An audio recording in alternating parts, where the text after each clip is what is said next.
Halo, selamat sore Tribuners. Anda sedang menyaksikan live update Tribun News edisi Rabu 25 Mei 2022. Sore ini akan kami sajikan informasi teraktual dan menarik yang dilaporkan secara langsung oleh reporter lapangan kami. Bersama saya, Misa Desirait, inilah live update selengkapnya.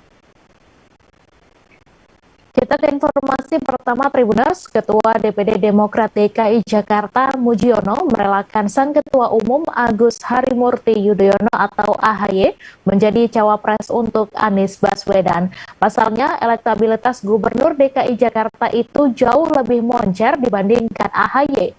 Walau demikian, ada catatan khusus yang diberikan Demokrat untuk Anies, yaitu soal elektabilitas. Pasalnya, elektabilitas Anies diprediksi merosot setelah lengser dari jabatannya sebagai orang nomor 1 di DKI Jakarta pada Oktober mendatang. Untuk informasi lebih lengkapnya akan disampaikan langsung oleh rekan jurnalis Tribun Jakarta, Dionisius Arya Bima yang kini sudah terhubung bersama kami. Silahkan Dion. Iya, Tribuners, Partai Demokrat merelakan Sang Ketua Umum Agus Harimurti Yudhoyono atau AHY menjadi cawapres untuk Anies Baswedan. Pasalnya, elektabilitas Gubernur DKI Jakarta ini jauh lebih tinggi dibandingkan AHY. Dalam setiap jejak pendapat atau survei, elektabilitas Anies selalu berada di 3 teratas bersama Menteri Pertahanan RI sekaligus Ketua Umum Partai Gerindra Prabowo Subianto dan Gubernur Jawa Tengah Ganjar Pranowo. Meski demikian, Ketua DPD Demokrat DKI Jakarta Mujiono memberi catatan khusus untuk Anies yang masa jabatannya sebagai Gubernur DKI Jakarta bakal habis pada Oktober 2022 mendatang. Ia menyebut Anies harus bisa mempertahankan elektabilitasnya. Pasalnya, elektabilitas Anies diprediksi merosot setelah dirinya tak punya jabatan lagi.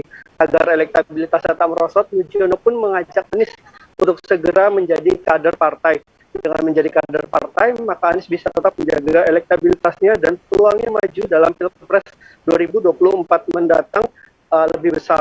Pasalnya, Anies sampai saat ini juga belum memiliki kendaraan politik untuk bersaing dalam Pilpres 2024 mendatang. Anies dan AHY juga belakangan semakin mesra. Terakhir kali bahkan duet Anies dan AHY disebut sebagai duet maut oleh para kader Demokrat DKI. Demikian. Baik, terima kasih Dion atas laporan Anda. Selamat bertugas kembali. Kasus kematian anjing bulldog bernama Max berbuntut panjang. Seperti diketahui, seekor anjing bulldog bernama Max dititipkan di sebuah pet shop di Tangerang Selatan oleh keluarga Hendra Setiadi sebagai pemiliknya. Selama 11 hari dititipkan, Max diduga ditelantarkan sehingga sakit parah saat dijemput oleh pemiliknya. Untuk informasi selengkapnya akan disampaikan langsung oleh rekan jurnalis Warta Kota, Raf Sanjani Simanjorang yang kini sudah terhubung bersama kami. Silahkan Raf. Ya, terima kasih Andi. Ya, memang kasus kematian dari Max, seekor anjing bulldog yang dimiliki oleh keluarga dari Hendra Setiadi, akhirnya berbuntut panjang karena tidak adanya itikat baik dari pemilik pet shop. Dan kejadian ini berawal pada 29 April lalu, di mana Hendra Setiadi dan keluarganya menitipkan anjing bulldog ini hingga 11 Mei karena karyawannya pulang kampung untuk liburan Idul Fitri. Dan saat dititipkan memang sudah ada pembicaraan bahwa pihak Hendra akan membayar 150.000 per hari untuk biaya perawatan bulldog tersebut. Namun saat dijemput setelah 11 hari dititipkan dan saat dijemput, kondisi Max ternyata cukup memprihatinkan, bahkan tidak dikeluarkan dari dalam kandang sekalipun. Hal itu membuat pihak keluarga dari Hendra akhirnya membawa Max untuk berobat dan akhirnya menjalani operasi. Hanya saja pada tanggal 14 Mei, Max memang sempat keluar dari rumah sakit dan di tanggal 16 Mei akhirnya Max mati akibat kondisi luka yang dideritanya, di mana 11 hari hanya bertahan di dalam kandang kecil yang memang tidak sesuai perjanjian, di mana perjanjian awal dinyatakan bahwa pihak pet shop seharusnya mengeluarkan Max dari kandang kecil dan membuat ataupun meletakkan di kandang yang berukuran lebih besar. Dan sementara itu saat Max dimakamkan, pihak dari keluarga Hendra juga menunggu itikat baik dari pemilik pet shop, dan beberapa kali sudah dicoba dihubungi oleh Hendra, namun pemilik pet shop justru mengatakan meminta pihak Hendra untuk menemuinya di salah satu lokasi. Hal ini membuat pihak Hendra geleng-geleng kepala karena memang mereka tidak melihat itikat baik ataupun tidak melihat bagaimana seorang pengusaha layaknya jadi seorang pengusaha di sana. Dan pada tanggal 19 Mei kemarin, pihak Hendra juga melayangkan ataupun membuat laporan polisi kepada Polres Tangerang Selatan, dan hal ini telah diterima oleh Polres Tangerang Selatan melalui AKP Aldo Pramananda Putra selaku Kasat Reskrim dari Polres Tangerang Selatan mengatakan pihaknya telah cek TKP dan juga akan melanjutkan untuk meminta keterangan pelapor dan juga saksi nantinya. Demikian rekan Mei. Baik, terima kasih Raf atas laporan Anda, dan terkait hal ini wartawan kami juga telah menghimpun wawancara dengan pemilik anjing serta Kasat Reskrim Polres Tangsel. Berikut tayangannya untuk Anda. Sebentar ya Pak. Ya, ini saya sudah serahkan ke kuasa hukum saya untuk pasal yang dilaporkan ke Polres Tangsel, pasal 302 ya, KUHP tentang hewan ya. Jadi mungkin nanti selanjutnya pihak kuasa hukum saya kalau memang mungkin ada pertanyaan dari teman-teman kalau mengenai hukumnya ya, karena saya bukan orang hukum. Artinya Pak, sampai detik ini dari pihak Kesot nggak ada respon sama sekali? Nggak. Dari kejadian terakhir itu, setelah dia bilang suruh saya menghadap, sampai hari ini nggak ada respon apapun. Yang ada playing victim di sosmed aja yang dilakukan. Nah, itu aja sih. Pak, apakah ada kemungkinan dilakukannya nanti mediasi? Gini, saya tidak, sejujurnya dari awal saya sudah mengatakan kepada dia, sabar. Nanti setelah anjing, waktu itu anjingnya masih gak ada hidup. Setelah anjing ini hidup, sudah sehat, saya akan bantu kamu mediasi dengan istri saya. Karena ini kan hanya perasaan perempuan kesal. Saya bilang, saya nggak butuh uang, istri saya juga nggak mungkin meminta uang dari kamu. Nah, tapi respon yang dilakukan tuh hanya selalu menawarkan uang, bikin surat pernyataan damai. Saya bilang, saya udah maafin kamu, jadi saya nggak ada kebencian, nggak ada yang perlu didamaikan. Saya bilang, ini hanya perasaan kesal aja. Saya bilang. Jadi kita tidak melakukan tindakan melaporkan kepada polisi, pada apapun gitu kan. Kenapa saya melaporkan polisi? Karena dia sudah membuat fitnah yang tidak baik di sosmed ini, makanya saya harus melaporkan. Saya nggak mau di luar mengatakan saya yang cari viral, cari sensasi, kan sudah malah yang enggak gitu menurut saya. Pada tanggal 19 Mei 2022 adanya laporan bahwa ada seekor anjing yang mati yang diduga dititipkan di salah satu pet shop yang ada di kawasan BSD Tangerang Selatan. Nah, laporan tersebut terkait apa? Laporan tersebut bisa kita informasikan pada saat itu korban yaitu saudara HS ini menitipkan anjing peliharaannya yang jenis bulldog ketika akan mudik itu di salah satu pet shop tersebut pada tanggal sekitar tanggal 28 Maret hingga saat diambil tanggal 28 April. Kemudian diambil kembali pada tanggal 10 Mei. Pada saat diambil ternyata anjing tersebut dalam keadaan sakit yang diduga terdapat luka yaitu di sekitar bagian tubuh. Kemudian anjing tersebut kemudian langsung dirawat di rumah sakit, dan pada tanggal 16 Mei diketahui anjing peliharaan tersebut meninggal dunia. Nah, langkah-langkah yang dilakukan kepolisian sendiri apa aja Pak? Pada saat dilaporkan, penyidik sudah melakukan cek TKP dan juga memeriksa luka-luka yang ada pada hewan peliharaan tersebut. Dan saat ini rencana kita akan memanggil pelapor untuk Gubernur Sumatera Utara Edi Rahmayadi melantik Sekretaris Daerah Kota Tebing Tinggi Muhammad Dimyati menjadi penjabat Wali Kota Tebing Tinggi. Selain itu, Sekda Kabupaten Tapanuli Tengah Yeti Sembiring menjadi penjabat Bupati Tapanuli Tengah. Pelantikan dilakukan setelah dua kepala daerah tersebut berakhir masa jabatannya. Untuk informasi selengkapnya akan disampaikan langsung oleh rekan jurnalis Tribun Medan, Rehtin, yang kini sudah terhubung bersama kami. Silakan, Rehtin. Baik, selamat sore Tribunar. Jadi pada Selasa 24 Mei 2022 kemarin, Gubernur Sumatera Utara Edi Rahmayadi resmi melantik dua penjabat kepala daerah, yaitu penjabat Bupati Tapanuli Tengah dan juga penjabat Wali Kota Tebing Tinggi. Dan dua penjabat yang dilantik oleh Gubernur Sumatera Utara Edi Rahmayadi ini keduanya merupakan Sekretaris Daerah Tapanuli Tengah, yaitu Yeti Sembiring, dan juga Sekretaris Daerah Kota Tebing Tinggi, yaitu Muhammad Dimyati. Dan keduanya ini sebenarnya dilantik lantaran harus menggantikan dua kepala daerah, yaitu Bupati Tapanuli Tengah dan juga Wali Kota Tebing Tinggi yang masa jabatannya berakhir pada 22 Mei 2022 lalu.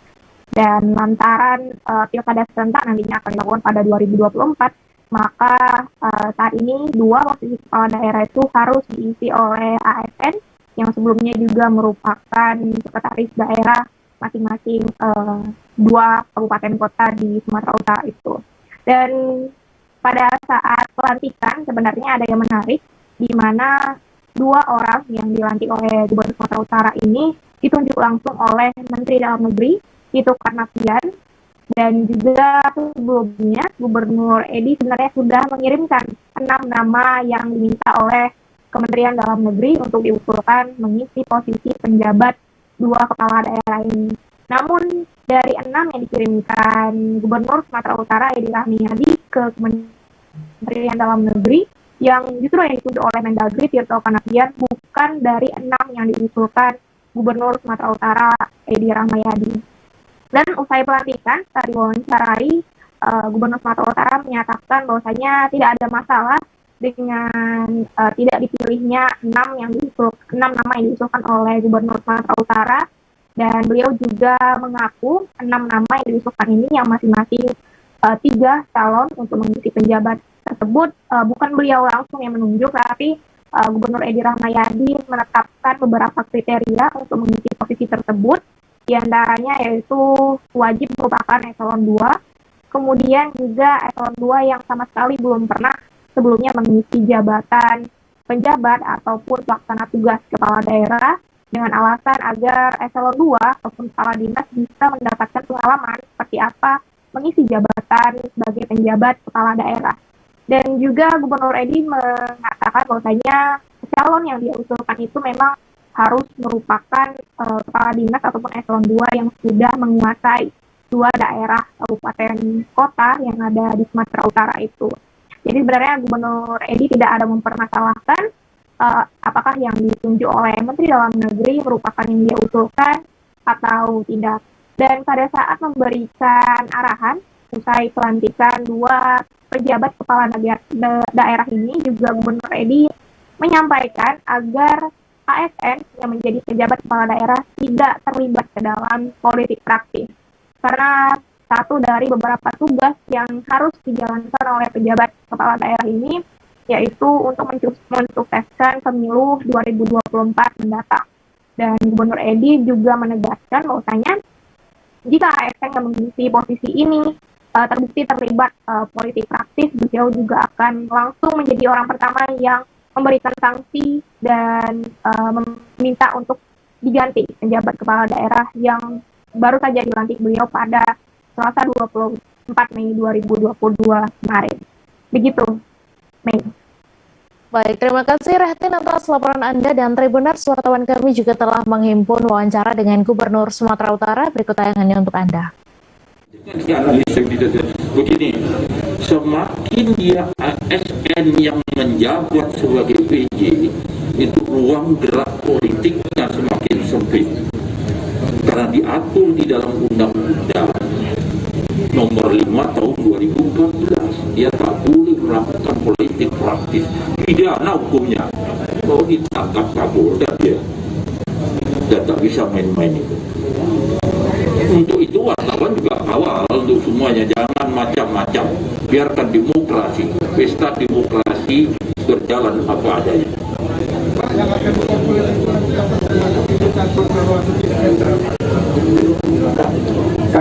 Bapak bilang tadi kan Bapak yang paling pertama komplain, apakah termasuk apabila ada indikasi ketidaknetralan dalam pilkada, Pak? Mau netral atau tidak netral, ASN tak boleh berpolitik praktis. Dia hanya boleh melaksanakan tugas sesuai job description-nya. Pak, tapi itu idealnya Pak, faktanya kita lihat kan Kita hukum kalau dia keluar dari fakta. Kata susah-susah, ada Kapolda. Kapolda ini kapan aja hadir ini. Ya ini main. siapa yang bisa menjamin Pak mereka tidak ini? Nah, tanya sama Kapolda bisa jamin nggak? Kan gitu nanti itu. Modus otak pelaku kejahatan cyber skimming ATM Bank Riau Kepulauan Riau di Batam yang dilakukan Victor, warga negara Bulgaria, akhirnya berhasil diungkap di Treskrim Polda Kepri. Selain menjalin hubungan asmara dengan Claudia, warga Batam, Victor juga mengendalikan aksi kejahatan ini dengan rekannya berinisial A, seorang warga negara asing. Pria ini sengaja masuk Indonesia pada awal April lalu melalui Pulau Bali. Dari sana, ia pun mulai melacak lokasi target yang akan menjadi sasaran. Untuk informasi selengkapnya akan disampaikan langsung oleh rekan jurnalis Tribun Batam, Beres Lumban Tobing, yang kini sudah terhubung bersama kami. Silakan, Beres. Ya baik, selamat sore. Tribunar, selamat sore rekan Ariska. Dapat kami laporkan bahwa terjadi peristiwa begitu yang sempat menjadi atensi ataupun perhatian masyarakat Batam. Nah, dalam kejadian ini merupakan kejahatan cyber ataupun kejahatan skimming ATM Bank Riau Kepri. Bank Riau Kepri sendiri merupakan bank daerah gitu. Nah, jadi dalam kejahatan cyber ini terdapat sebanyak 50 orang warga Batam yang merupakan nasabah Bank Riau Kepri yang mengalami kerugian. Jadi berdasarkan hasil investigasi dari tim pihak bank begitu, ada sedikitnya 800 juta yang menjadi kerugian oleh nasabah Bank Riau Kepri begitu. Nah, usut demi usut, nah akhirnya pihak bank melaporkan kejadian ini dan dilakukan penyelidikan begitu oleh tim dari Direktorat Reserse Kriminal Polda Kepri. Akhirnya melakukan perburuan begitu. Akhirnya pelaku pun berhasil ditangkap di Bali begitu. Nah, kemarin sore begitu tersangka yang merupakan seseorang warga negara berkebangsaan Bulgaria begitu diamankan begitu. Jadi digiring hingga ke Mapolda Kepri. Nah, dari rangkaian hasil pengungkapan, ternyata warga negara Bulgaria ini melakukan aksi dengan dua rekannya yang merupakan warga negara Indonesia asal Batam. Nah, jadi modus pelaku ini memacari begitu ataupun menjalin hubungan asmara dengan salah seorang warga Batam bernama Claudia. Nah, untuk tersangka pelaku kejahatan cyber yang merupakan warga negara Bulgaria ini bernama Victor begitu. Nah, jadi mereka kemarin turun ke Batam memasang alat skimmer gitu, skimmer ke alat ATM. Nah, dari hasil itu dilakukan pengolahan, olah data. Nah, dan ini juga dikendalikan oleh rekan Victor yang saat ini masih dalam perburuan polisi ataupun masuk dalam daftar pencari orang. Nah, inisialnya A. Saat ini A tersebut merupakan warga negara asing masih dalam penyelidikan. Nah, dari kemarin kepolisian Direktorat Reserse Kriminal Umum berhasil menyita uang, begitu uang sisa dari total 800 juta yang berhasil dikuras oleh pelaku. Nah, tersisa 250 juta begitu. Nah, jadi uang ini saat ini masih dalam pengembangan. Nah, untuk keberlanjutan kasus tersebut, kepolisian masih terus melakukan penyelidikan. Nah, hingga saat ini kasus kejahatan cyber ini masih dikembangkan. Jadi kita masih menunggu informasi lanjutan dari tim penyidik Direktorat Reserse Kriminal Polda Kepri. Ya, mungkin demikian. Baik, terima kasih Beres atas laporan Anda dan Tribuners. Wartawan kami juga telah menghimpun wawancara dengan Ditreskrimsus Polda Kepri. Berikut tayangannya untuk Anda.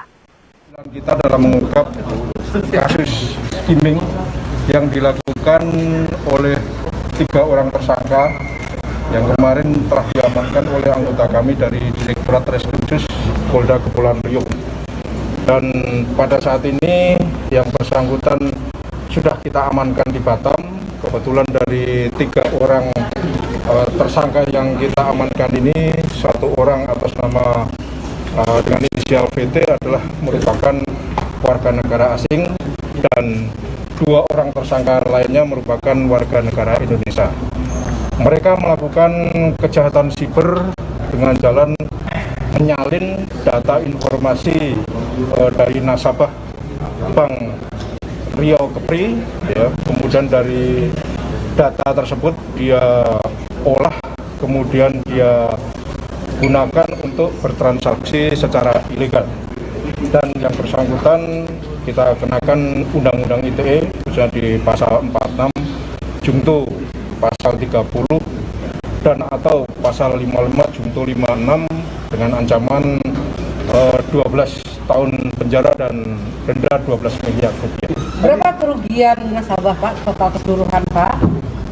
Untuk saat ini keterangan dari Bank Kepri adalah 800 juta. Pak, ini apakah itu ya cyber internasional kami?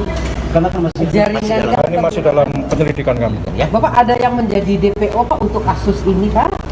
Ini masih kita dalami dulu. Ya. Oke, cukup ya.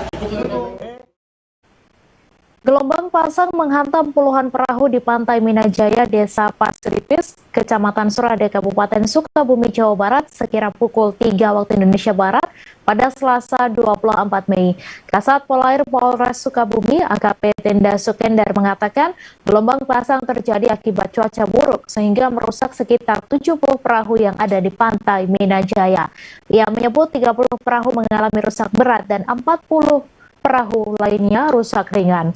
Untuk informasi selengkapnya akan disampaikan langsung oleh rekan jurnalis Tribun Jabar, Rizal Jalaluddin yang kini sudah terhubung bersama kami. Silakan Rizal.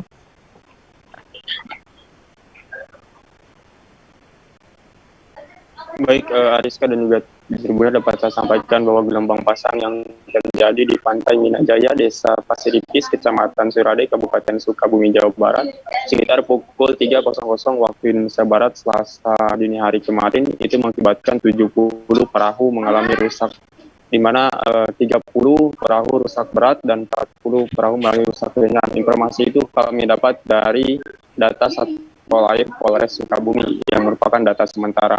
Kasat Polair Polres Sukabumi AKP Tenda Sukendar mengatakan tidak ada korban jiwa dalam peristiwa tersebut, namun kerugian akibat kerusakan yang terjadi pada puluhan perahu nelayan itu mencapai sekitar 2 miliar. Dan informasi yang kami dapat dari BMKG bahwa memang gelombang pasang ataupun gelombang tinggi ini masih bisa mengancam wilayah pesisir selatan Sukabumi. Informasi kami dapat dari BMKG Stasiun Geofisika Bandung bahwa gelombang pasang ataupun gelombang tinggi ini mencapai ketinggian 4 hingga 6 meter. Dan bagi masyarakat ataupun nelayan yang berada ataupun beraktivitas di wilayah pesisir yang dapat terjadinya gelombang pasang tersebut untuk senantiasa waspada. Dan informasi yang kami dapat juga selain ada data 70 perahu yang mengalami kerusakan, terdapat juga sejumlah perahu yang hilang yang saat ini masih dilakukan pendataan oleh pihak terkait dari Satpol Air dan sejumlah pihak terkait lainnya. Dan akibat dari kerusakan perahu yang terjadi tersebut, nelayan tidak dapat melaut dan mereka sampai saat ini masih terus membersihkan ataupun mengevakuasi puing-puing material perahu yang masih dapat digunakan. Demikian, Ariska. Baik, terima kasih Rizal atas laporan Anda. Selamat bertugas kembali. Banjirop masih terus terjadi di kawasan pesisir Tuban, Jawa Timur. Kali ini kawasan jogging track yang berada di desa atau kecamatan Jenu rusak usai dihantam gelombang besar pada Selasa 24 Mei. Hempasan ombak membuat material kawasan olahraga tersebut porak-poranda. Kini arena yang terdapat lintasan sepatu roda, lari, dan voli pantai itu pun masih terlihat berantakan. Untuk informasi selengkapnya akan disampaikan langsung oleh wartawan Surya, Sudarsono yang kini sudah terhubung bersama kami. Silakan, Sudar. Halo, Mei. Halo, Mei. Iya, silakan Sudarsono dengan laporan Anda. Baik, hingga saat ini banjirop masih terjadi di kawasan pesisir Tuban. Terbaru yaitu terdapat kerusakan pada fasilitas olahraga yang di dalamnya terdapat area jogging track, termasuk juga digunakan lintasan sepatu roda, dan juga di bagian tengah terdapat lapangan bola voli pantai ya. Kejadian ini terjadi pada kemarin siang. Dan sangat terduga ya, karena biasanya seperti pada tahun-tahun sebelumnya memang banjirop terjadi namun tidak separah ini. Biasanya air hanya masuk gitu saja, namun pada kali ini tekanan air begitu kuat hingga memporak-porandakan fasilitas olahraga tersebut. Gitu, Mei. Baik, terima kasih Sudarsono atas laporan Anda, dan Tribuners wartawan kami juga telah menghimpun wawancara dengan pelatih PBVSI Tuban. Berikut tayangan untuk Anda. Kemarin yang paling parah, kemarin itu paling siang, parah sekali. Ombak, mudah-mudahan berikutnya sudah ada gelombang yang besar. Itu yang rusak berapa meter Pak kira-kira? Oh, ini belum kita prediksi karena ini panjang ya. Panjang ya. Makanya mudah-mudahan untuk susulan gelombang besar tidak ada aja. Harapan saya itu. Kalau yang sudah ini Pak kira-kira berapa?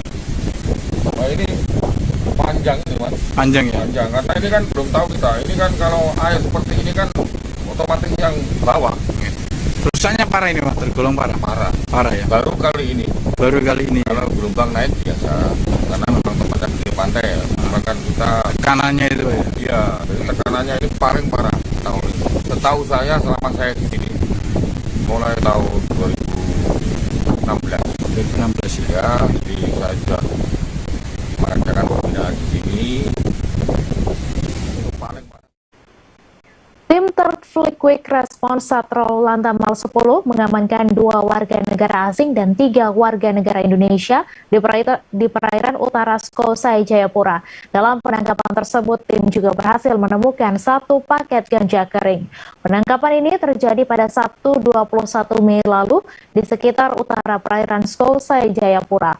Untuk informasi selengkapnya akan disampaikan langsung oleh rekan jurnalis Tribun Papua, Aldi Bimantara yang kini sudah terhubung bersama kami. Silakan Aldi.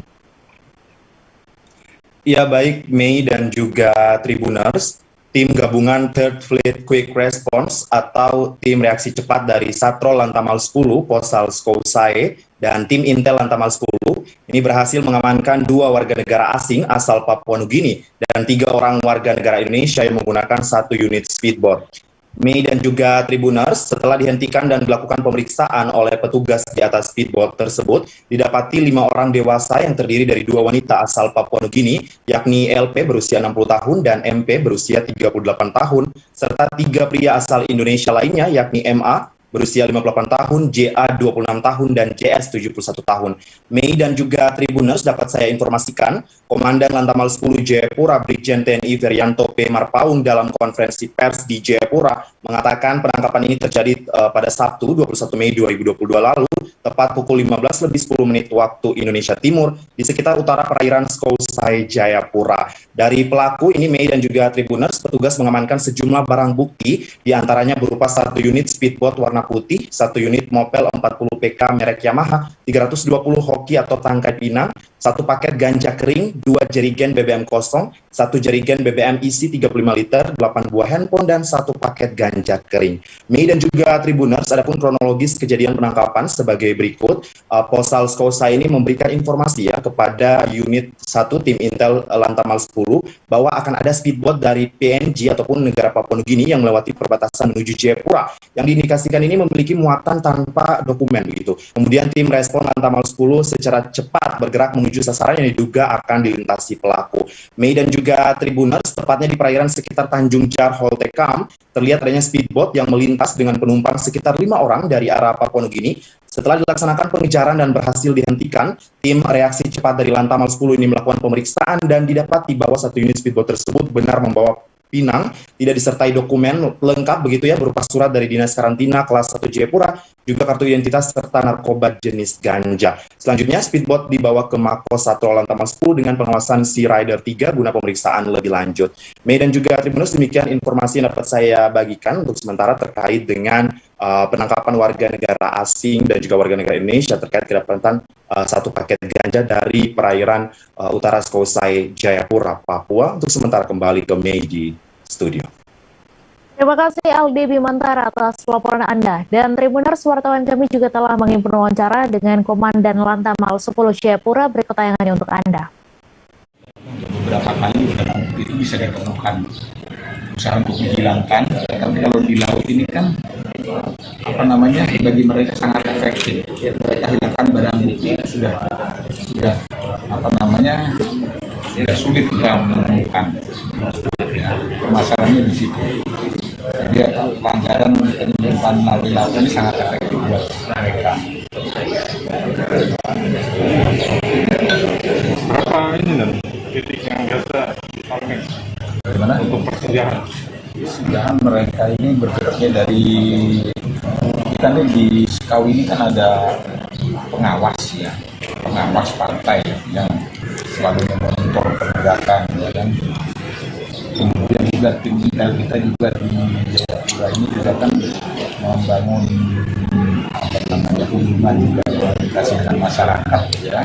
Ada juga informasi yang masuk diterima bahwa akan ada barang datang dari PNG ya. Kemudian diperkuat dengan pemantauan kita di Posal Skau. Sebanyak 7 remaja dan pemuda ditangkap polisi setelah kedapatan membawa sejumlah senjata tajam.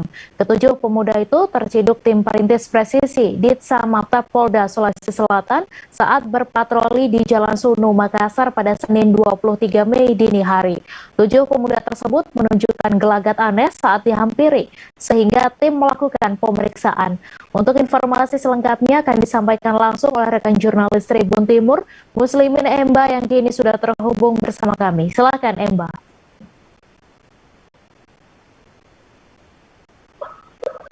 Ya baik, rekan medan Tribuner, dapat saya sampaikan Senin dini hari tim patroli Perintis Presisi Polda Sulsel melakukan patroli di sejumlah titik rawan tawuran ataupun perang kelompok di Kota Makassar dengan menyusuri sejumlah titik jalan. Namun saat melintas di Jalan Sunu, Kota Makassar, tim perintis yang dikomandoi Ibtu Aspada itu mendapati kawanan pemuda ataupun remaja yang masih nongkrong di waktu dini hari.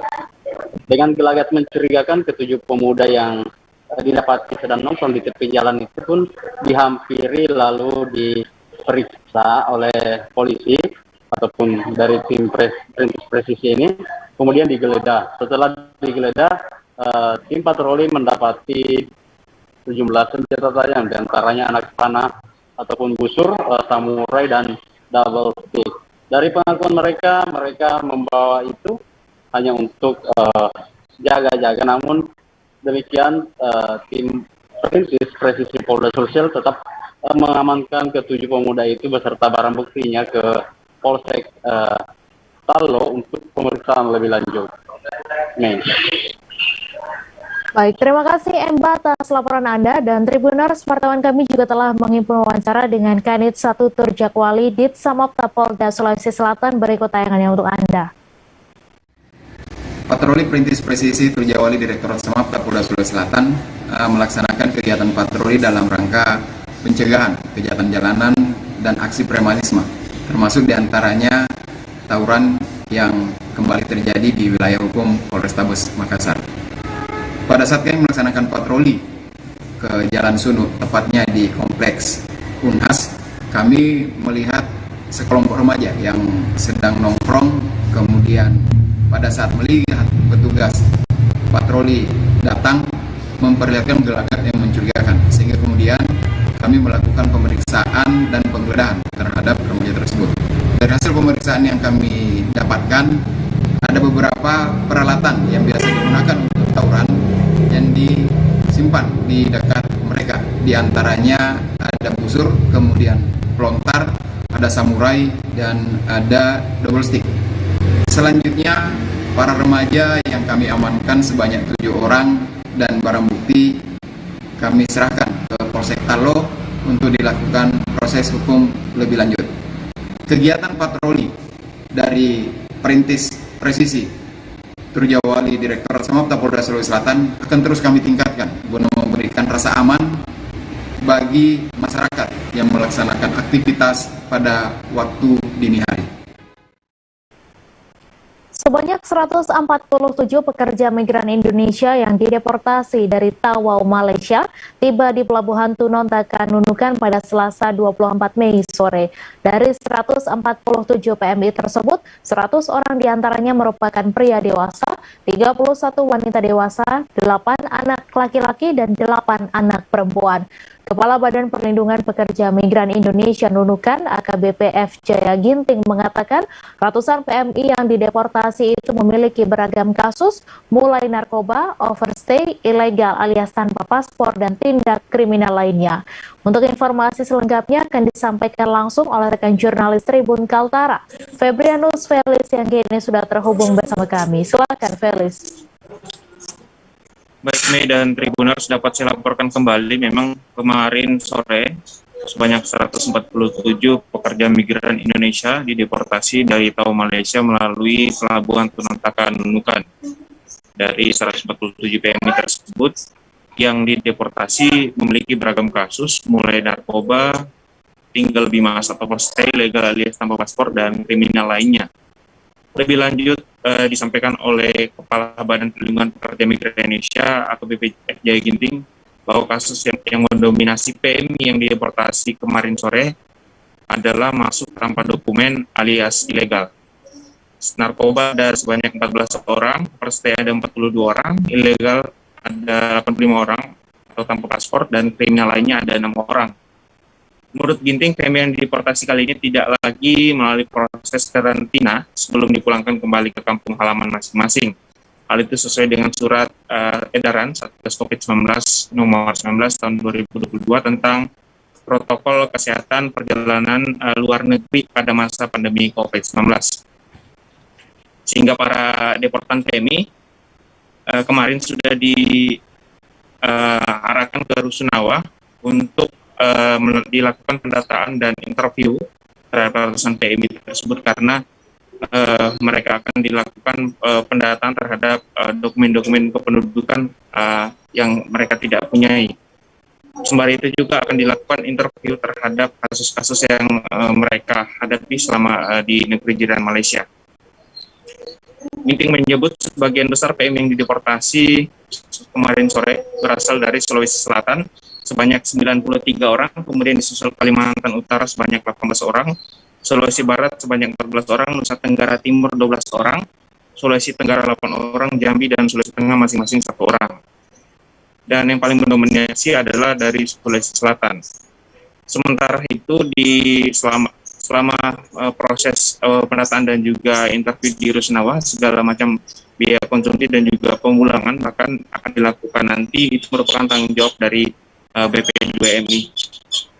Kemudian Ginting juga menyebut bahwa tidak ada lagi deportan PMI yang dari tahun ke tahun ini. Untuk tahapan kedua nanti deportasi PMI rencananya dari Kota Kinabalu, Malaysia ada sebanyak 370 orang. Rencananya deportasinya pada 2 Juni mendatang. Dan sekedar informasi, selain tidak ada lagi karantina, sesuai dengan surat Satgas COVID-19 yang baru, tidak ada juga PCR, sehingga baik pergi ke Malaysia maupun pulang dari Malaysia atau deportasi sudah tidak ada PCR lagi sepanjang PMI tersebut atau pelaku perjalanan tersebut sudah melakukan vaksinasi dosis 2. Demikian lapor sementara dari Nunukan, Kalimantan Utara. Felix kembali ke di studio. Baik, terima kasih Felix atas laporan Anda. Selamat bertugas kembali. Polresta Bogor Kota melakukan pemeriksaan dan visum luar dari jasad pria yang ditemukan meninggal dunia di Gang Kelor, Kelurahan Sempur, Kecamatan Tanah Sareal, Kota Bogor. Dari hasil pemeriksaan visum itu tidak ditemukan adanya tanda-tanda kekerasan. Dari hasil pemeriksaan itu hanya ditemukan luka di bagian kaki jasad pria tersebut. Untuk informasi lebih lengkapnya akan disampaikan langsung oleh rekan jurnalis Tribun Bogor, Rahmat Hidayat, yang kini sudah terhubung bersama kami. Silakan Rahmat. Ya baik, Mei dan rekan-rekan Tribuners lainnya dapat kami sampaikan terlebih dahulu bahwa mayat pria ditemukan pertama kali oleh petugas PJU Kota Bogor di salah satu gang, yakni Gang Kelor, Kecamatan Bogor Tengah, Kota Bogor. Dan untuk diketahui juga letaknya itu tidak jauh dari Istana Bogor dan bisa dibilang berseberangan dengan pintu utama Istana Bogor. Kemudian kami pun mendapatkan informasi bahwasanya petugas DPW tersebut menemukan mayat yang saat ini sudah diketahui identitasnya yang merupakan seorang pria tersebut ketika dirinya hendak membetulkan akses penerangan di sekitaran Gang Kelor, Sempur, Bogor Tengah, Kota Bogor tersebut. Kemudian dirinya pun terkaget-kaget ketika mengetahui yang dilihatnya itu merupakan mayat, kemudian dirinya pun melaporkan kepada pihak terkait. Kemudian langsung saja pihak terkait pun dalam hal ini pihak Satreskrim Polresta Bogor Kota melakukan identifikasi awal di tempat kejadian, yakni di Gang Kelor yang lokasi penemuan mayatnya itu di bawah tempat pembuangan sampah dari warga sekitar Gang Kelor. Kemudian kami pun mendapat informasi dari Kasat Reskrim Polresta Bogor Kota, Kompol Doni Erwanto. Beliau menjelaskan bahwasanya ketika diidentifikasi awal yang dilakukan pihaknya pada hari kemarin itu tidak ditemukan ataupun tidak ditemukan identitas dari jasad pria tersebut. Kemudian dalam identifikasi awal itu pun Polresta Bogor Kota berhasil menemukan satu buah tas ransel dengan yang isinya itu pakaian dari yang diduga milik dari jasad pria tersebut. Kemudian ditemukan botol-botol non alkohol di sekitaran jasad pria tersebut. Kemudian tak lama berselang dari hasil identifikasi awal itu jasad pria tersebut langsung dilarikan untuk dilakukan visum luar di Rumah Sakit Umum Daerah Kota Bogor oleh pihak kepolisian yang dalam hal ini Polresta Bogor Kota dan Polsek Bogor Tengah. Kemudian kami pun mencoba mencari informasi tambahannya ataupun perkembangan dari penemuan jasad pria ini. Dan berdasarkan keterangan yang kami terima bahwa jasad pria tersebut sudah dilakukan visum luar dan pemeriksaan lainnya. Dari hasil visum luar tersebut, pihak kepolisian menyebutkan bahwasanya jasad pria yang ditemukan tersebut tidak ada tanda-tanda kekerasan apapun, melainkan hanya ada luka di bagian kaki yang diduga merupakan bekas gigitan binatang sekitar yang dikarenakan penemuan dari jasad pria ini di bawah tempat pembuangan sampah masyarakat di Gang Kelor tersebut. Kemudian meskipun sudah dilakukan hasil visum luar oleh pihak kepolisian tidak masih belum bisa memberikan keterangan lebih lanjut terkait identitas mayat pria tersebut. Dikarenakan berdasarkan keterangan polisi melalui hasil indapis pun tidak diketahui identitas dari pria tersebut, dan pihak polisi pun saat ini masih terus melakukan pencarian terhadap identitas asli milik jasad pria yang ditemukan tersebut. Begitu laporan dari kami. Baik, terima kasih Rahmat Hidayat atas laporan Anda, dan Tribuners, wartawan kami juga telah menghimpun wawancara dengan petugas PJU Kota Bogor. Berikut tayangan ini untuk Anda. Kami jaringan, pas saya jaringan tiba-tiba kita lihat ada pakaian, terus saya lihat lagi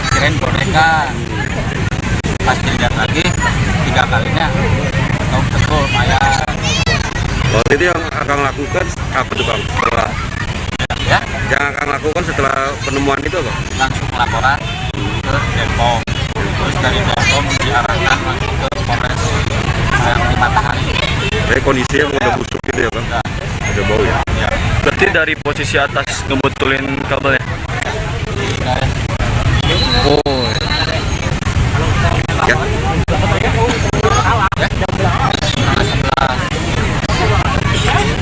Sekarang biasa. Pasca pencabutan larangan ekspor CPO pada Senin 23 Mei kemarin, harga TBS berangsur mengalami kenaikan.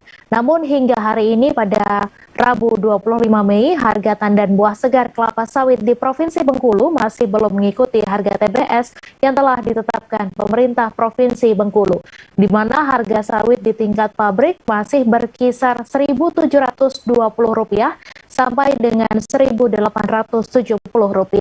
Untuk informasi selengkapnya akan disampaikan langsung oleh rekan jurnalis Tribun Bengkulu, Suryadi Jaya, yang kini sudah terhubung bersama kami. Silakan Suryadi.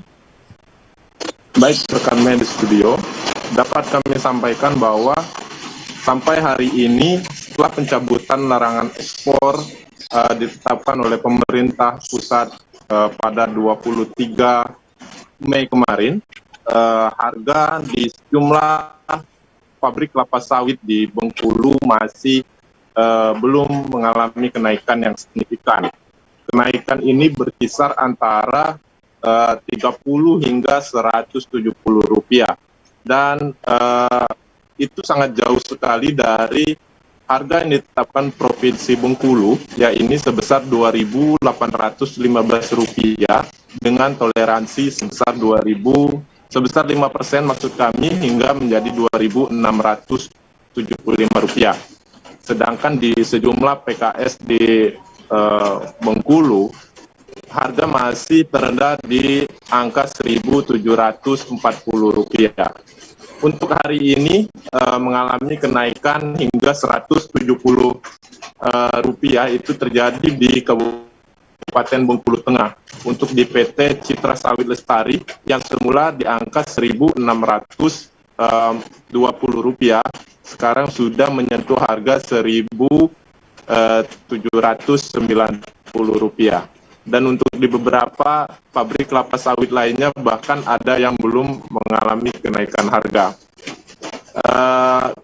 Kami sempat juga mewawancarai Kepala Bidang Perkebunan Dinas PPHP Provinsi Bengkulu, Bapak Bikman, menyatakan bahwa harga ketetapan provinsi ini sudah ditetapkan sejak 20 April kemarin dan harus dipatuhi oleh seluruh pabrik kelapa sawit yang ada. Jika masih ada pabrik kelapa sawit yang membeli tandan sawit dari petani di bawah harga penetapan, maka pihak Pemkab bisa langsung melakukan eksekusi terhadap pabrik kelapa sawit tersebut.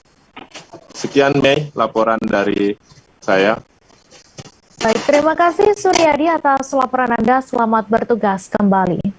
Penyidik Polres Sorong Kota Polda Papua Barat melimpahkan 3 orang tersangka beserta barang bukti terkait kasus pembunuhan Kani Rumaf ke Kejaksaan Negeri Sorong, Papua Barat pada Rabu 25 Mei. Kasipidum Kejari Negeri Sorong, Eko Nuryanto, mengatakan penyerahan para tersangka dan barang bukti kepada jaksa telah berjalan dengan lancar.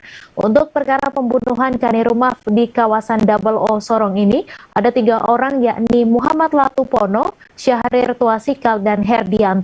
Untuk informasi selengkapnya akan disampaikan langsung oleh rekan jurnalis Tribun Papua Barat, Safwan Ashari, yang kini sudah terhubung bersama kami. Silahkan Safwan.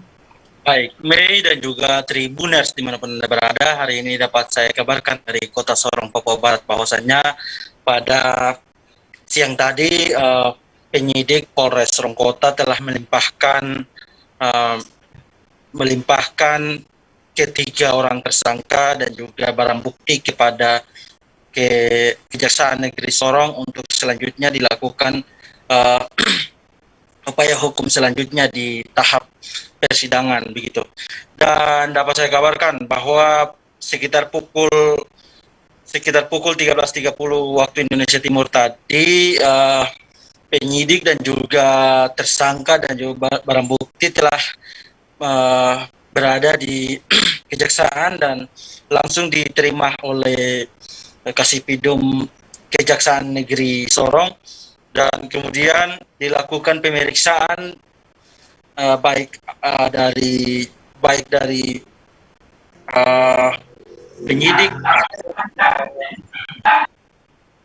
penyidik maupun dari para tersangka, dan ada beberapa barang bukti yang ikut di bawah, yakni dua buah parang yang digunakan untuk menghabisi nyawa Kani Rumaf, dan terdapat sebilah pisau beserta beberapa pakaian yang digunakan pada saat kejadian nahas yang menewaskan kurang lebih 18 orang beberapa waktu lalu di kawasan Double Sorong, Papua Barat. Untuk sementara kasus ini para penyidik dan juga jaksa telah menerapkan pasal 340 junto pasal 551 KUHP dan juga pasal 338 junto pasal 55, terus kemudian ditambahkan dengan pasal 172 ayat 1 serta pasal 351 KUHP dengan ancaman hukuman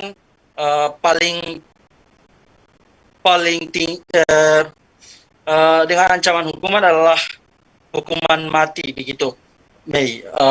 Terus kemudian berdasarkan keterangan yang kami peroleh juga dari Kasipidum Kejaksaan Negeri Sorong, beliau menyampaikan bahwa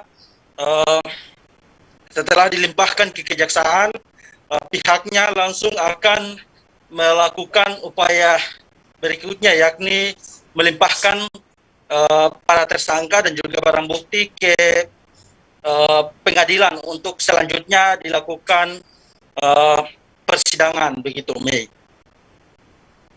Baik, terima kasih Sofwan atas laporan Anda, dan Tribuners, wartawan kami juga telah menghimpun wawancara dengan Kasipidum Kejaksaan Negeri Sorong. Berikut tayangannya untuk Anda. Pak Kasinto, jadi tahap 2 ini kita laksanakan tadi mulai sekitar jam 1:30. Kenapa agak terlambat? Karena memang kita menunggu pengacaranya untuk datang juga untuk mengikuti tahap 2. Jadi alhamdulillah tahap 2 berjalan dengan lancar, dan dari penyerahan tersangka dan barang bukti pun telah kita periksa, dan dari kesemuanya sesuai dengan apa yang ada di dalam BAP. Nama tersangka? Nama tersangka kita sebutkan. Tapi nanti untuk lengkapnya silakan di inisial. Iya, nama hari ini jadi 3 ini perkara pembunuhan dengan korban Hanif Rumaf. Ya. Jadi tersangkanya ada 3, cuma kita split jadi 2 berkas. Yang satu berkas itu atas nama Muhammad Taib Latupono alias Lato alias Moce, dan yang kedua Syahril Tuasika alias Revi, dan yang berkas satunya itu atas nama Herdianto alias Herdi. Nah, pasal yang kita sangkakan adalah pasal 340 junto pasal 551 KUHP, kemudian ada pasal 338 junto pasal 55, kemudian ada 170 ayat 2 dan 351 ayat 3 KUHP. Ancaman hukuman? Untuk ancaman hukumannya dari yang tertinggi adalah seumur hidup dan hukuman mati untuk pasal 340. Terjadi bencana alam gempa bumi dan berpotensi tsunami di Kota Bitung, Provinsi Sulawesi Utara pada Selasa 24 Mei. Informasi tersebut dengan cepat dikoordinasikan dengan pihak BMKG dan dibenarkan, kemudian terdengar bunyi sirine peringatan untuk diinfokan kepada masyarakat bahwa akan terjadi tsunami. Sontak, masyarakat yang berada di pesisir pantai Kota Bitung langsung melakukan evakuasi dan berlarian ke tempat yang lebih tinggi. Untuk informasi lebih lengkapnya akan disampaikan langsung oleh rekan jurnalis Tribun Manado, Christian Wayongkire yang kini sudah terhubung bersama kami. Silakan Christian. Oke, selamat sore rekan Mei dan Tribuners dimanapun Anda berada. Dapat kami informasikan bahwa telah terjadi peristiwa bencana alam, dalam hal ini gempa bumi dan berpotensi tsunami di Kota Bitung, Sulawesi Utara pada hari Selasa tanggal 24 Mei 2022 kemarin. Dan kabar tersebut merupakan bagian dari pelatihan penanggulangan bencana oleh Lantamal 8 Manado yang mengambil tempat di dua lokasi, yaitu di Mako Satro Lantamal 8 Patetun Bitung dan di Mako Yon Marhanlan 8 sebagai tempat lokasi evakuasi korban. Dan seperti yang disampaikan rekan Mei tadi di awal, bahwa dalam skenario yang kami himpun dan pantauan kami di lapangan, pelatihan penanggulangan bencana yang dilaksanakan oleh Lantamal 8 Manado berlangsung di Satrol Lantamal 8 Pateten Bitung, di mana terjadi peristiwa gempa bumi disertai dengan potensi atau berpotensi tsunami.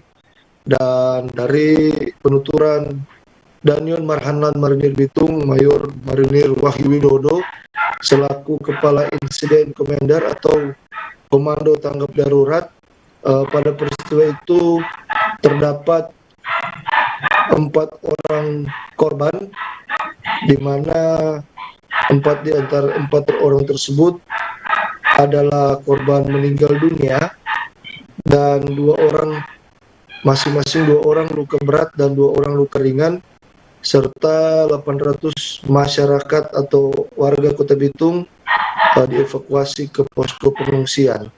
Dan di posko pengungsian berlangsung trauma healing yang dilaksanakan oleh petugas medis atau tenaga kesehatan yang sudah disiapkan, dan juga perawatan bagi mereka yang mengalami luka berat maupun luka ringan di posko atau di tenda kesehatan yang sudah disiapkan.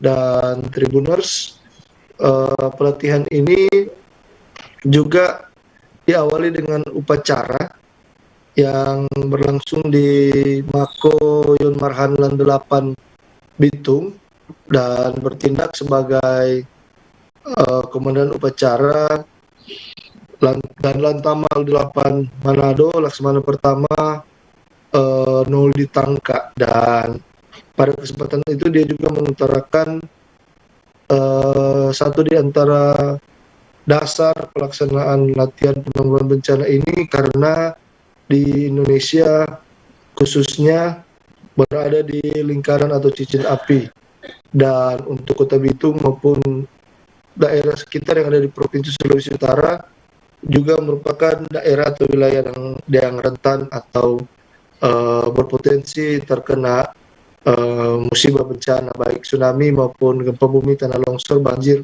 dan lain-lain sebagainya.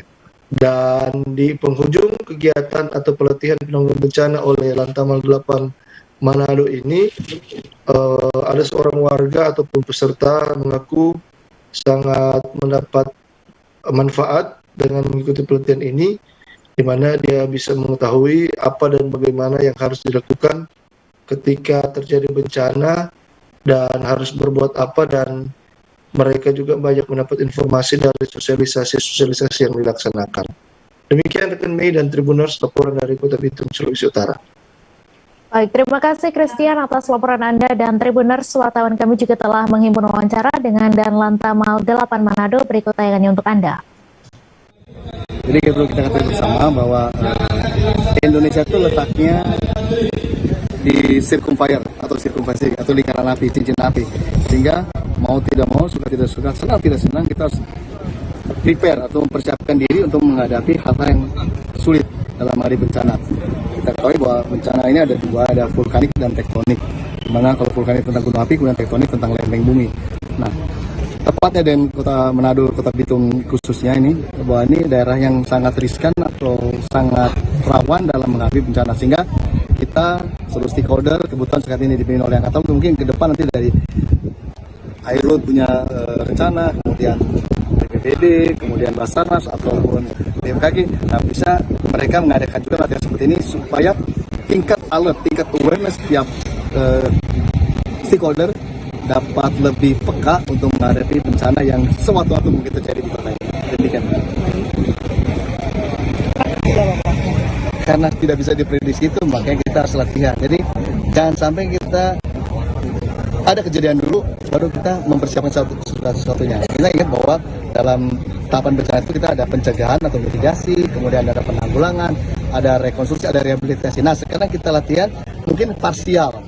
Ada pencegahannya sudah kita lakukan, kemudian ada penanggulangannya yang nanti kita perhatikan, dan rekonstruksi atau rehabilitasi. Nah, semua itu sebenarnya harus dilakukan secara komprehensif, secara menyeluruh. Namun sekarang kita lihat dengan kondisi yang ada di tempat ini, mungkin ada beberapa latihan yang kita laksanakan, tapi ada beberapa latihan juga yang belum kita kerjakan. Demikian, Pak.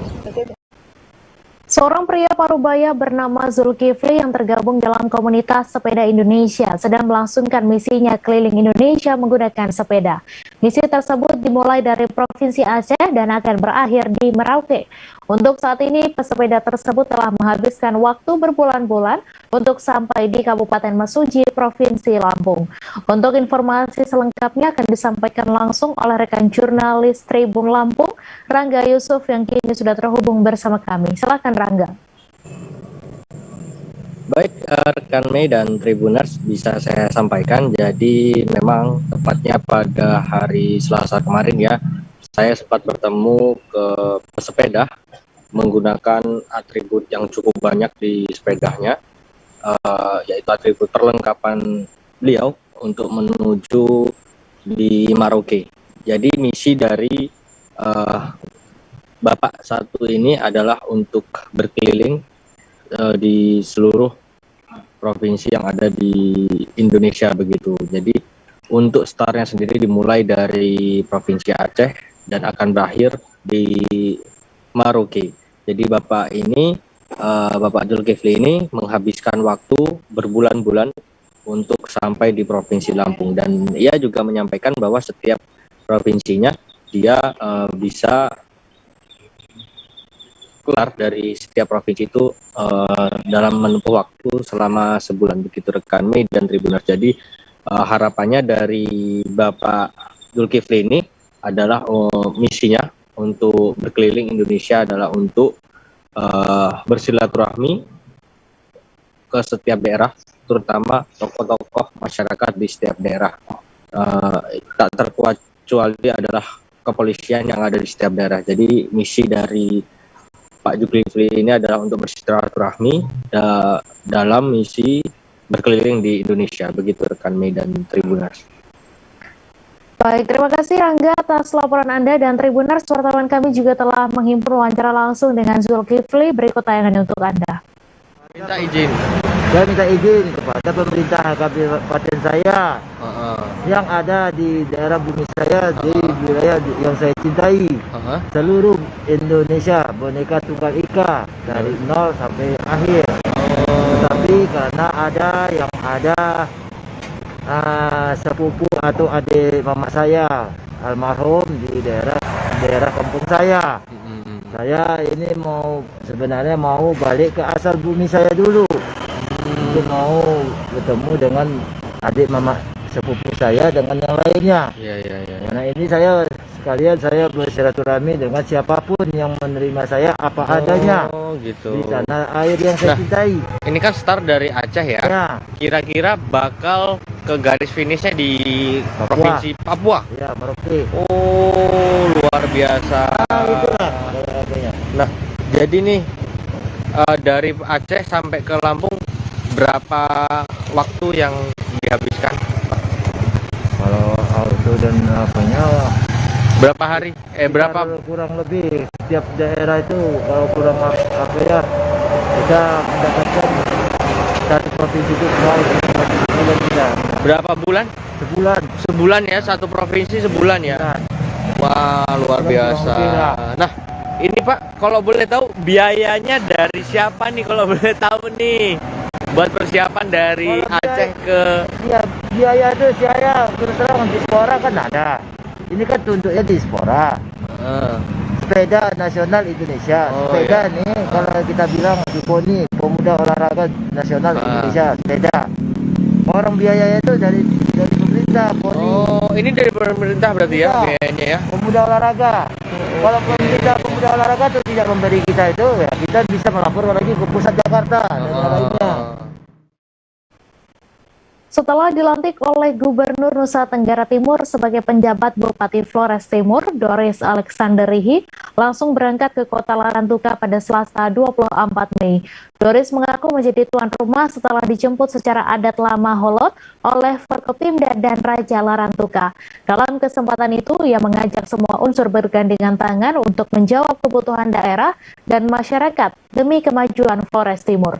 Untuk informasi selengkapnya akan disampaikan langsung oleh rekan jurnalis Tribun Flores, Amar Olakeda yang kini sudah terhubung bersama kami. Silakan Amar.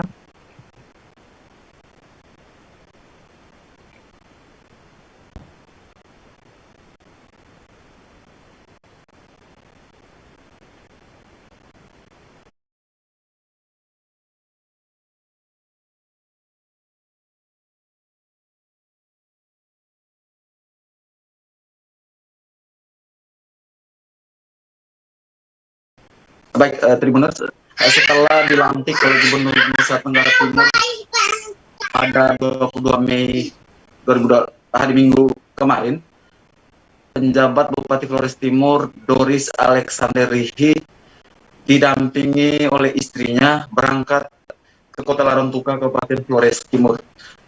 Tiba di Flores Timur, di Kota Larantuka, ia disambut dengan sapaan adat lama Holot setempat.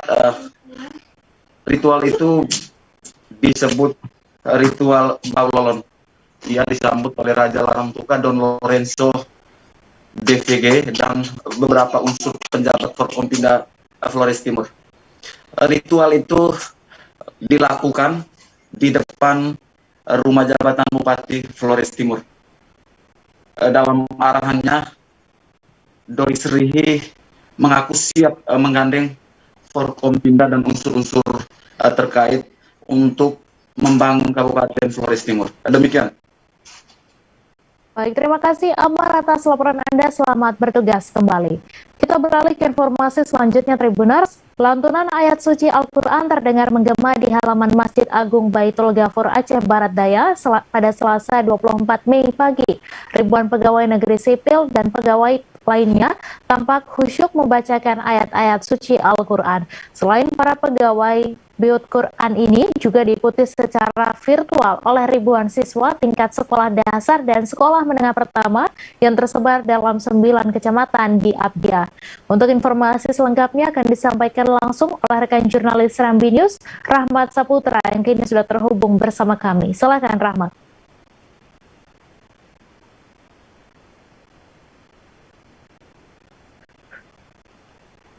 Ya, rekan Mai.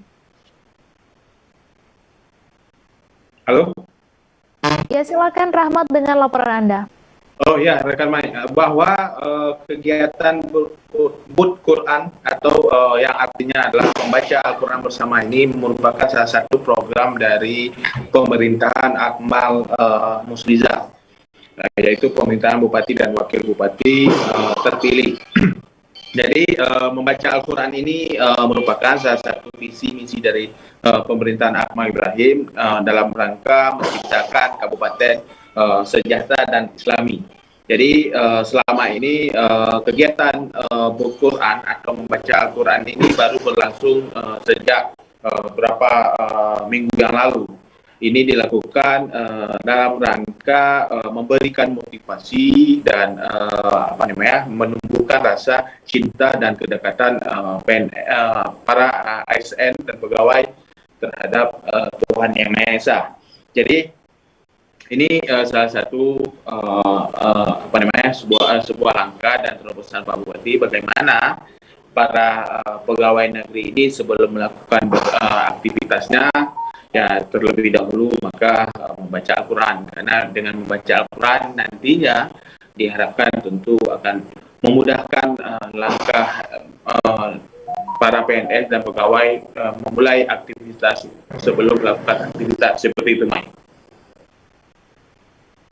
Baik, terima kasih Rahmat Saputra atas laporan Anda. Selamat bertugas kembali. Bupati Gunung Kidul Sunarianta melakukan anjang sana atau silaturahmi ke beberapa mantan bupati. Kegiatan dilakukan sebagai bagian dari rangkaian acara Hari Ulang Tahun Kabupaten Gunung Kidul ke-191 di tahun 2022 ini. Sunarianta mengatakan anjang sana ini menjadi bentuk penghormatan pada para mantan bupati yang telah berjasa dalam membangun Gunung Kidul. Untuk informasi selengkapnya akan disampaikan langsung oleh rekan jurnalis Tribun Jogja, Alexander Aprita yang kini sudah terhubung bersama kami. Silakan Aprita. Ya, selamat sore, Mei. Seperti yang disampaikan, ini sebelumnya bahwa dari Bupati Gunung Kidul Sunarianta bersama jajarannya telah memulai rangkaian acara seperti itu menjelang peringatan Hari Jadi Gunung Kidul yang ke-191 di 2022 ini. Nanti persisnya jatuh pada tanggal 27 Mei nanti. Salah satu kegiatan yang sudah dilakukan adalah anjang sana atau silaturahmi terhadap sejumlah mantan Bupati Gunung Kidul, kemudian juga ziarah ke makam para almarhum Bupati Gunung Kidul yang dulu juga pernah menjabat seperti itu. Adapun dari Bupati Gunung Kidul Sunarianta menyampaikan anjang sana ini sebagai bentuk penghormatan kepada mantan bupati yang saat ini masih hidup seperti itu, dan juga sekaligus meminta arahan seperti itu bagaimana untuk memimpin Gunung Kidul ke depannya. Kemudian juga ziarah sendiri juga sekaligus mohon doa bagi para pemimpin terdahulu sekaligus seluruh pemimpin Gunung Kidul ini untuk kemajuan Gunung Kidul seperti itu. Dan juga salah satu bupati yang dikunjungi dalam kegiatan anjang sana tersebut adalah mantan Bupati Gunung Kidul Badingah yang memimpin persis sebelum Sunarianta menjabat seperti itu. Dan Badingah sendiri menyampaikan apresiasi tinggi dan merasa tersanjung juga atas kunjungan tersebut karena masih mendapat perhatian dari pemerintah saat ini, dan dia juga berharap pemerintah saat ini juga menunjukkan tekadnya untuk selalu memajukan dan mensejahterakan masyarakat Gunung Kidul. Adapun rangkaian Hari Jadi Gunung Kidul ke-191 ini akan berlangsung selama sepekan ini, persis sejak Senin kemarin hingga akhir pekan ini atau minggu sekitar tanggal 30 Mei nanti, dan itu akan puncaknya akan diisi dengan berbagai kegiatan seperti expo, pameran hingga arak-arakan seperti itu untuk merayakan Hari Jadi Gunung Kidul yang hampir 2 abad ini. Demikian, Nih. Baik, terima kasih Alexander Aprita atas laporan Anda. Selamat bertugas kembali. Persija Jakarta menggelar latihan ketiga di bawah asuhan pelatih asing baru Thomas Doll pada pagi ini. Berlokasi di lapangan Nirwana Park, Sawangan, Kota Depok, latihan dimulai pada pukul 8 dan diikuti belasan pemain. Pada latihan kali ini, ratusan supporter Persija yang sangat dikenal dengan sebutan Jackmania hadir langsung di pinggir lapangan. Untuk informasi selengkapnya akan disampaikan langsung oleh rekan jurnalis Tribun Jakarta, Dwi Putra Kesuma yang kini sudah terhubung bersama kami. Silahkan, Dwi. Baik, Mei, bisa saya sampaikan bahwa pagi tadi tim sepak bola Persija Jakarta baru saja menggelar latihan hari ketiga yang bertempat di lapangan Nirwana Park, Sawangan, Kota Depok. Bisa saya jelaskan bahwa di hari ketiga latihan ini cukup berbeda, yang mana nampak terlihat ratusan supporter dari Persija Jakarta atau yang biasa disebut Jackmania hadir di lapangan. Kehadiran para supporter ini juga disambut baik oleh pelatih Persija yang baru, yakni Thomas Doll. Thomas Doll mengatakan bahwa hal tersebut adalah hal yang positif dengan kehadiran supporter, yang mana saat pandemi kehadiran supporter sangat dirindukan oleh para pemain, dan dengan kehadiran para supporter ini dapat memotivasi seluruh pemain untuk bekerja keras dan menjadi lebih baik lagi. Thomas Doll juga menyebut bahwa di hari ketiga latihan ini cuaca cukup terik, beda dibandingkan dengan pada latihan hari pertama dan kedua pada Senin dan Selasa yang lalu. Untuk informasi sendiri, Thomas Doll langsung memimpin latihan ketika tiba di Jakarta. Kurang lebih seperti itu yang bisa saya sampaikan. Kembali ke Mei. Baik, terima kasih Dwi Putra atas laporan Anda, dan Tribuners, wartawan kami juga telah menghimpun wawancara dengan pelatih Persija Jakarta. Berikut tayangan ini untuk Anda. The names from the player, which position they play. So now I could see only the hotel and the training pitch, but it's good. The first 3 days we could work really good, professional, and the guys, they are on the good way. Yeah, of course there will be like a language barrier because you speak English and all the team, speak Indonesian. How do you communicate with them so far? And maybe you have a plan to get rid of the language barrier in order to make the communication better? Yeah, but we have in my coach staff is also an Indonesian guy, and he speaks very well English, so he can translate every words, also what we spoke about the tactical things, about what's important to win football games, also to have a good training session. So no, far away, everything is good. Guys are tired, so we train today 8 o'clock in the morning because the first training was 7 o'clock in the evening. Yesterday 3:30 or 4 o'clock, and today 8 o'clock. And now I think the best time is in the morning, but not now because it's very hot. Yeah. Okay. This is your. So we started at 8 o'clock. The guys, they did it well. It was very hot now the last 30 minutes, but yeah, we could do our training, and now we are also happy that all the supporters are here. This is unbelievable how they support the team also, and I hear a lot about this, but it's nice to see after a long pandemic for everybody. It's so good that the guys, the supporters, they are coming back also to the stadium, to the normal life. Ratusan kendaraan roda 2 terparkir di lapangan terbuka milik Satlantas Polres Ternate. Motor-motor tersebut merupakan hasil sitaan razia pagi maupun sore hari dari anggota Satlantas Ternate. Hingga sekarang motor tersebut belum diambil pemiliknya dan masih terparkir hampir 2 tahun lamanya. Untuk informasi selengkapnya akan disampaikan langsung oleh rekan jurnalis Tribun Ternate, Randi Basri, yang kini sudah terhubung bersama kami. Silakan Randi.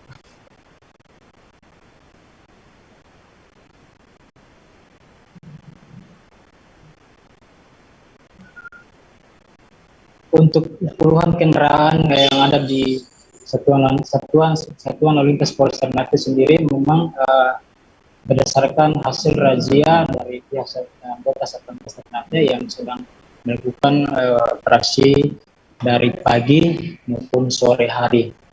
Dengan razia tersebut puluhan kendaraan berhasil diamankan oleh anggota satuan lalu lintas Polres Ternate. Meski begitu dapat kami laporkan dari puluhan kendaraan tersebut memang kebanyakan tidak memiliki surat kendaraan, sehingga motor-motor tersebut terparkir dengan rapi di salah satu atau gudang lapangan milik Satlantas Polres Ternate. Tentu dapat kami laporkan juga untuk motor-motor ini tadi juga sudah diwawancara oleh Satlantas Polres Ternate, Reza Muhammad Fajri melalui Wamen Gilang Brigjen Muhammad Rifan mengatakan bahwa motor-motor ini ketika warga masyarakat Ternate yang ingin mengambil tentu harus mendapat maksud kami membawa beberapa persyaratan, yakni para warga yang motornya ditilang dan mendatangi pengadilan negeri untuk mengambil belangko serta nomor sidang. Terlebihnya para warga dipersilakan untuk melakukan pembayaran di Indomaret maupun di bank terdekat. Setelah dilakukan pembayaran, warga akan diminta untuk datang ke Polres Ternate untuk dicocokkan kendaraan yang ditilang. Hingga saat ini motor-motor tersebut masih terparkir di lapangan Satlantas Polres Ternate, dan dari pernyataan pihak Satlantas juga motor-motor ini ketika warga Ternate tidak mengambil, maka pihaknya akan berkoordinasi dengan pihak Kejaksaan Negeri Ternate untuk melakukan pelelangan. Dan informasi yang kami laporkan juga, sahabat Nos, untuk motor-motor ini nantinya ketika tidak para masyarakat tidak mengambil, maka pihak Satuan Lalu Lintas Polres Ternate akan melakukan pelelangan bersama Kejaksaan Negeri Ternate. Mungkin itu saja dapat saya laporkan. Kembalikan ke studio. Terima kasih Randi Basri atas laporan Anda. Selamat bertugas kembali. Pembangunan kayu tangan Heritage Zona 3 bakal dimulai pada akhir Mei 2022 dan ditargetkan selesai pada November 2022. Pemerintah Kota Malang terus mematangkan desain dan konsep sebelum pembangunan kayu tangan Heritage Zona 3 dimulai. Di antaranya dengan melakukan sosialisasi selama 2 hari dengan instansi terkait dan tokoh masyarakat yang berada di sekitar kayu tangan. Untuk informasi selengkapnya akan disampaikan langsung oleh rekan jurnalis Surya Malang, Rifki Edgar, yang kini sudah terhubung bersama kami. Silakan Rifki. Baik rekan, baik Tribuners, dapat kami informasikan bahwasanya untuk kayu tangan Heritage Zona 3 itu akan dibangun oleh pemerintah Kota Malang pada akhir Mei tahun 2022 ini, dan nantinya proses pembangunan ditarget akan selesai pada akhir November 2022 mendatang. Dan pembangunan zona 3 di sepanjang koridor kayu tangan Heritage ini merupakan proyek lanjutan dari sebelumnya. Di koridor kayu tangan Heritage ini ada 3 zona, yakni zona 1, zona 2, dan zona 3.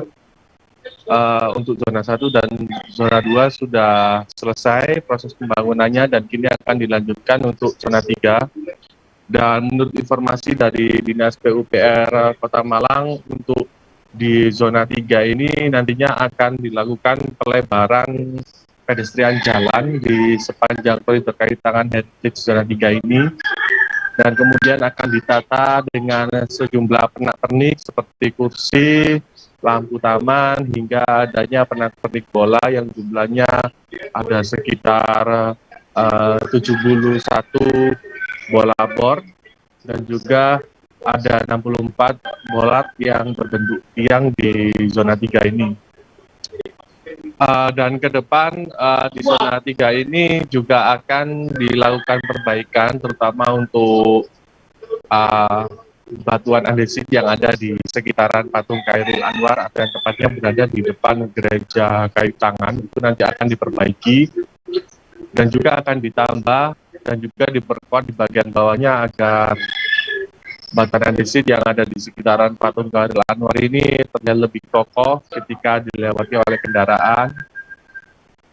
Dan juga ke depan pemerintah Kota Malang berencana akan melakukan penataan kabel-kabel listrik yang ada di sepanjang koridor kayu tangan Heritage ini untuk mempercantik suasana koridor kayu tangan Heritage.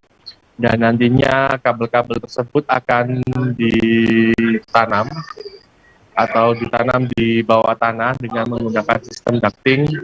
Dan untuk hal ini pemerintah Kota Malang saat ini sedang melakukan koordinasi dengan pihak PLN maupun provider yang ada di Kota Malang agar nantinya kabel-kabel ini bisa ditata di bawah tanah. Dan sejak kemarin itu sudah, meskipun proses pembangunan kayu tangan Heritage Zona 3 belum dilakukan, namun mulai kemarin sudah ada beberapa petugas proyek yang mulai melakukan pengukuran sebelum nantinya proses pembangunan ini dimulai. Dan nantinya pembangunan koridor kayu tangan Heritage Zona 3 akan berakhir pada November 2022 mendatang. Demikian informasi yang bisa kami sampaikan dari Kota Malang, Mei. Baik, terima kasih Rifki atas laporan Anda. Selamat bertugas kembali. Telah terjadi kebakaran hebat di Jalan Suryanata RT 26 Kelurahan Air Putih, Kecamatan Samarinda Ulu, Kota Samarinda pada Rabu 25 Mei pagi. Tak ada korban jiwa dalam musibah ini, namun tercatat 7 bangunan ludes dilalap api. Untuk informasi selengkapnya akan disampaikan langsung oleh wartawan Tribun Kaltim, Rita Lavenia yang kini sudah terhubung bersama kami. Silakan Rita. Ya, selamat sore Mei dan Tribuners. Dan diketahui kebakaran ini terjadi pada pukul 05.54 waktu Indonesia Tengah pagi tadi, Mei dan Tribuners. Nah, dari keterangan salah seorang saksi mata, api berasal dari gudang salah satu warung kelontongan yang berada di kawasan tersebut. Nah, karena berdempetan dan bermaterial kayu, membuat api dengan cepat merambat dari bangunan satu ke bangunan lainnya. Dan kebakaran ini berhasil membumi hanguskan 7 bangunan yang terdiri dari 3 toko sembako, 1 bengkel motor, 1 rumah makan yang ditinggal mudik pemiliknya, serta 1 rumah tunggal dengan total 6 kepala keluarga, 28 jiwa, dan Tribuners. Nah, para korban yang terdampak sendiri tidak sempat menyelamatkan satupun barang berharga karena beberapa toko tersebut memang tidak ditempat tinggali oleh pemiliknya ya. Nah, Kepala Dinas Pemadam Kebakaran dan Penyelamatan Kota Samarinda, Hendra Aha, menjelaskan bahwa dugaan awal penyebab kebakaran ini disebabkan oleh korsleting listrik. Nah, apalagi sambungnya diketahui gudang yang menjadi sumber api disesaki tumpukan barang yang mudah terbakar ya, Mei. Nah, tidak ada korban jiwa, namun kerugian ditafsir mencapai 800 juta rupiah, Mei dan Tribuners. Dan menurut data yang kita peroleh dari Disdamkar Kota Samarinda, kebakaran kali ini menjadi kebakaran besar keempat ya selama Mei 2022 ini, Mei dan Tribuners. Demikian. Baik, terima kasih Rita Lavenia dari Tribun Kaltim atas laporan Anda. Selamat bertugas kembali. Beredar video seorang siswa yang senang dan bersyukur saat melihat sekolahnya kebakaran. Siswa tersebut awalnya merekam kejadian sekolahnya kebakaran dan langsung mengungkapkan rasa senang dan sangat bersyukur dengan kebakaran itu. Pasalnya dengan kebakaran tersebut dirinya merasa para siswa akan diliburkan. Seperti yang terlihat dalam unggahan video yang tersebar di media sosial. Awalnya terlihat beberapa warga yang melihat sebuah sekolah mengalami kebakaran. Namun tiba-tiba anak kecil yang merekam kejadian tersebut malah bersyukur saat mengetahui terjaya dan menjadi viral. Dalam unggahan di media sosial Twitter dan TikTok, si wanita berinisial IF menceritakan kasus perselingkuhan suaminya selama menikah dengannya sejak 2016. IF mendapati chat mesra suaminya yakni Bribtu A dengan seorang wanita yang ternyata bertugas di tempat yang sama yakni Bribda RPH. Perselingkuhan tersebut kemudian dilaporkan ke Polda Metro Jaya.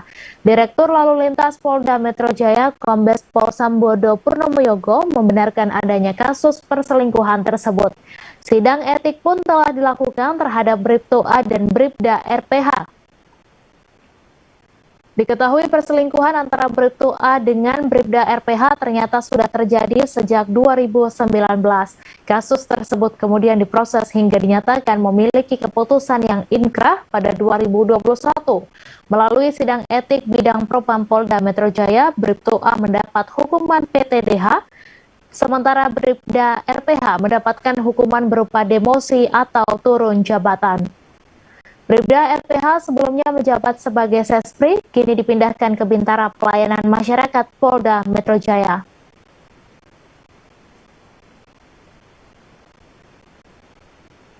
Beredar video sejumlah paket yang dibiarkan oleh pemilik rumah berserakan di lantai depan rumah. Kejadian tersebut diunggah oleh sebuah akun di media sosial Instagram. Awalnya, seorang kurir yang berada di depan rumah hendak mengantarkan paket merekam video tersebut. Namun saat mendekat ke rumah tersebut, ada belasan paket yang berserakan.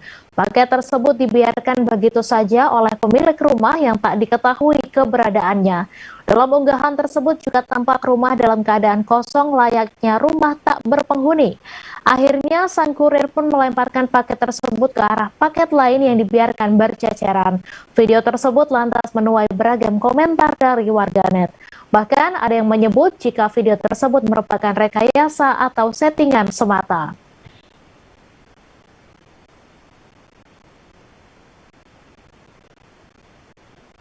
Polisi mengungkapkan informasi terbaru terkait pelaku yang membawa rakitan bom mainan untuk melakukan percobaan perampokan di salah satu bank di Kecamatan Lewi Munding, Kabupaten Majalengka pada Senin 23 Maret. Kapolres Majalengka AKBP Edwin Afandi mengatakan meski tidak ada unsur bahan peledak dalam rakitan bom mainan yang dibawa pelaku, namun sejumlah material alat yang digunakan terlihat menyerupai bom sungguhan. Salah satunya kabel timer dan tabung pipa yang disusun dengan diganti warna merah. Edwin menyebut pelaku yang diketahui berinisial D yang merupakan warga desa Ujung Berung, Kecamatan Sindangwangi, Kabupaten Majalengka itu diduga merakit alat yang merupai bom itu belajar dari internet. Beberapa hari sebelum pelaksanaan percobaan upaya perampokan, yang bersangkutan mencari tahu cara membuat bom di media sosial. Sehingga pelaku merakit benda menyerupai bom sungguhan itu terlihat rapi. Bahkan siapapun yang melihatnya menyebut itu merupakan bom yang memiliki bahan peledak. Diberitakan sebelumnya, warga Kecamatan Lewi Mending, Kabupaten Majalengka, Jawa Barat, khususnya di kawasan alun-alun Lewi Mending, dihebohkan dengan penangkapan seorang pelaku yang diduga membawa bom pada Senin 23 Mei. Penangkapan pelaku diduga membawa bom sempat viral di berbagai grup WhatsApp. Diketahui pelaku seorang pria itu mengenakan kaos putih, topi hitam, dan menggendong tas. Pria tersebut mengaku menggondol bom yang melilit di tubuhnya. Dari sebuah video yang viral, ia ditangkap dan diikat di sebuah mistar gawang sepak bola alun-alun Lewi Mending.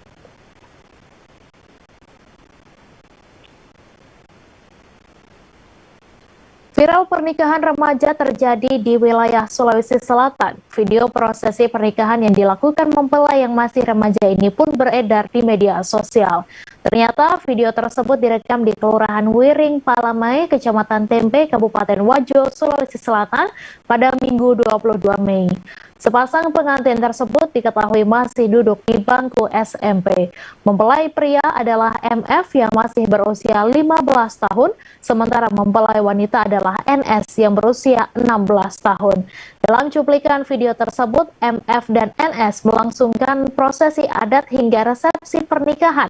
Tampak keduanya menggunakan baju adat warna hijau di pesta pernikahan yang sangat meriah.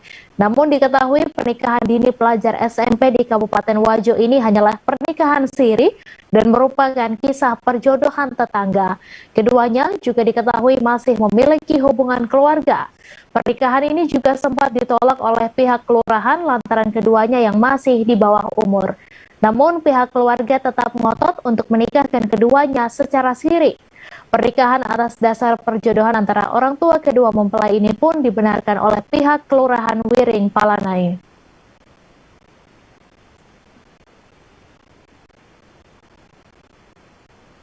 Informasi tadi sekaligus menutup perjumpaan kita dalam live update hari ini. Jangan lupa saksikan informasi teraktual lainnya hanya di kanal YouTube Tribun Network. Saya Mesa Desirait beserta kru yang bertugas pamit. Terima kasih dan sampai jumpa.